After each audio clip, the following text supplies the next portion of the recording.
Halo, kami dari kelompok 19 akan mempresentasikan hasil kerja kelompok kami mengenai analisis rasio keuangan PT Gudang Garam Tbk. Ini anggota kelompok kami yang terdiri dari 1. Rita Ramadhani, kedua Selina Putri, ketiga Rafita Dewi, dan keempat saya sendiri Ayu Sekar. Perusahaan rokok Gudang Garam adalah salah satu industri rokok terkemuka di tanah air yang telah berdiri sejak tahun 1958 di Kota Kediri, Jawa Timur. Sejak didirikan, Gudang Garam sempat meraih penghargaan nasional maupun internasional. Beberapa di antaranya adalah penghargaan Top Brand Award, Indonesian Corporate Social Responsibility Award, dan Asia's Best Employer Brand Award. Tanpa berlama-lama lagi, marilah kita langsung aja ke rasio yang pertama, yaitu rasio profitabilitas. Di sini kita menghitung gross margin ratio dengan laba kotor dibagi penjualan, di mana tahun 2022 mendapatkan nilai 0,89 dan di tahun 2023 mendapatkan nilai 0,12. Lalu menghitung profit margin ratio dengan membagi laba bersih dengan penjualan, di mana di tahun 2022 mendapatkan nilai 0,02 dan tahun 2023 mendapatkan nilai 0,04. Lalu return of equity dengan rumus laba bersih dibagi total ekuitas mendapatkan nilai 0,04 di tahun 2022 dan nilai 0,08 di tahun 2023. Lalu return of asset dengan rumus laba bersih dibagi total aset, di mana tahun 2022 mendapatkan nilai 0,03 dan di tahun 2023 mendapatkan nilai 0,05. Lalu penghitungan earning per share dengan rumus laba bersih total dibagi jumlah saham beredar, di mana di tahun 2022 mendapatkan nilai 1,44 dan di tahun 2023 mendapatkan nilai 2,76. Nah, dari penghitungan tadi dapat kita simpulkan atau dapat kita interpretasikan bahwa rasio fleksitabilitas dari tahun 2022 sampai dengan tahun 2023 mengalami kenaikan yang cukup signifikan. Kenaikan ini dapat diartikan bahwa perusahaan dapat menghasilkan laba yang cukup dari penjualannya, dan perusahaan dapat dibilang cukup baik dalam pengelolaan modal. Lalu selanjutnya adalah rasio likuiditas, di mana kita menghitung current ratio dengan rumus aset lancar dibagi hutang lancar, dan di tahun 2022 mendapatkan nilai 1,9, sedangkan di tahun 2023 mendapatkan nilai 1,8. Dan menghitung cash ratio dengan rumus kas ditambah surat berharga dibagi hutang lancar, di mana di tahun 2022 ini mendapatkan nilai 0,15 dan di tahun 2023 mendapatkan nilai 0,14. Nah, rasio likuiditas pada PT Gudang Garam menurun dari tahun 2022 ke tahun 2023. Rasio lancar atau current ratio pada tahun 2022 sebesar 1,9 dan pada tahun 2023 sebesar 1,8. Penurunan ini menunjukkan bahwa PT Gudang Garam memiliki keterbatasan dalam mengelola aset lancar untuk memenuhi kebutuhan jangka pendek. Hal ini dapat disebabkan oleh beberapa faktor seperti penurunan penjualan, peningkatan biaya operasional, atau peningkatan kewajiban jangka pendek. Untuk meningkatkan kinerja keuangan, PT Gudang Garam perlu meningkatkan penjualan dan mengoptimalkan penggunaan aset lancar dan mengelola kewajiban jangka pendek dengan lebih baik. Rasio leverage, debt to equity sama dengan total hutang dibagi total ekuitas, yaitu sebesar 29.125.010 rupiah dibagi 57.855.966 rupiah sama dengan 0,5 atau 29.536.433 rupiah dibagi 60.862.843 rupiah sama dengan 0,4.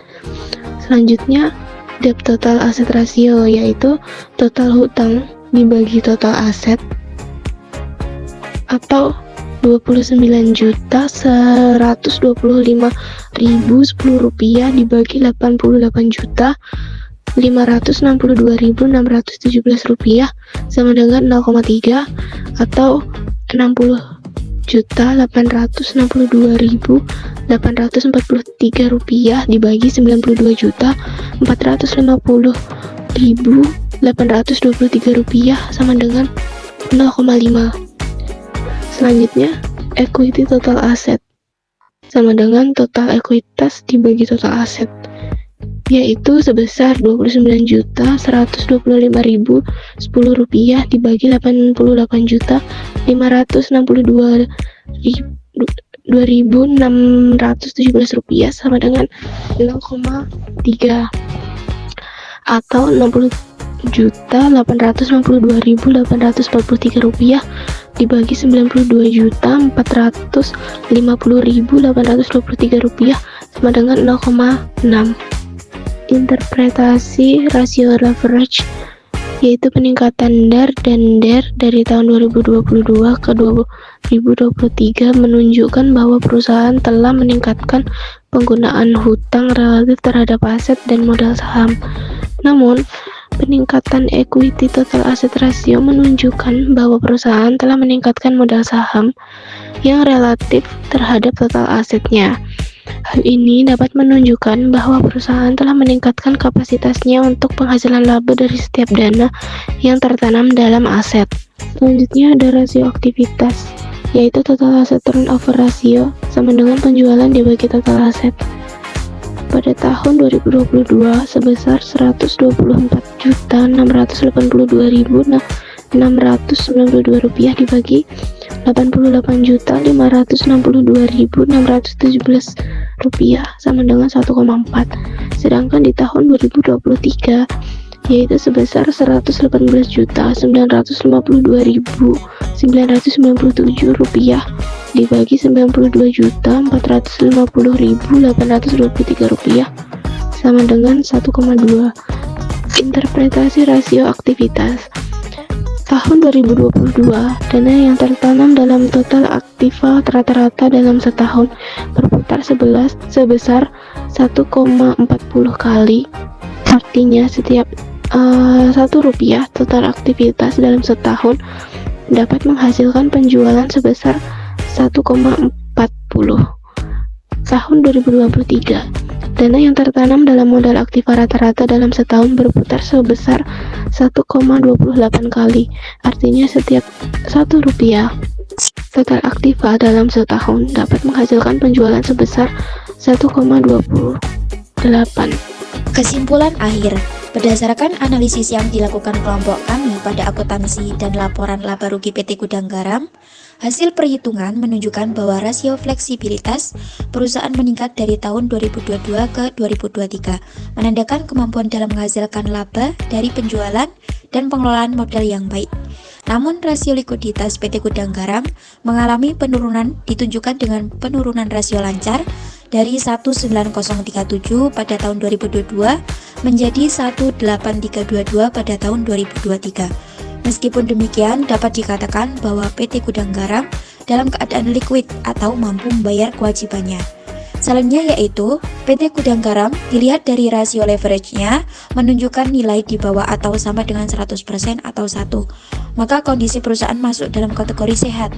Penyebabnya jika perusahaan mengalami gagal bayar, maka ekuitas dan aset perusahaan terbukti mampu membayar utang-utang tersebut. Di sisi lain, pada rasio aktivitasnya sendiri, meskipun perusahaan mengalami penurunan yang menyebabkan penurunan penjualan pada tahun 2023, tetapi perusahaan masih dapat dikatakan cukup efektif dan efisien dalam menggunakan seluruh sumber dana yang dimilikinya dalam bidang penjualan. Baik, selanjutnya kita beralih ke solusi untuk PT Gudang Garam ke depannya dari kelompok kami, yaitu agar meningkatkan rasio profitabilitas PT Gudang Garam sebaiknya meningkatkan penjualan dan berusaha menekan biaya operasi dengan mengendalikan pengeluaran. Dengan kata lain, berusaha mengalihkan dana untuk pengeluaran yang benar-benar menunjang penjualan.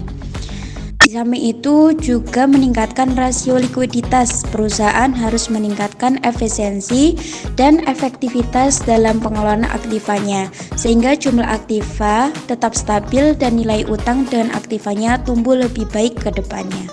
Sekian presentasi dari kami. Thank you for watching.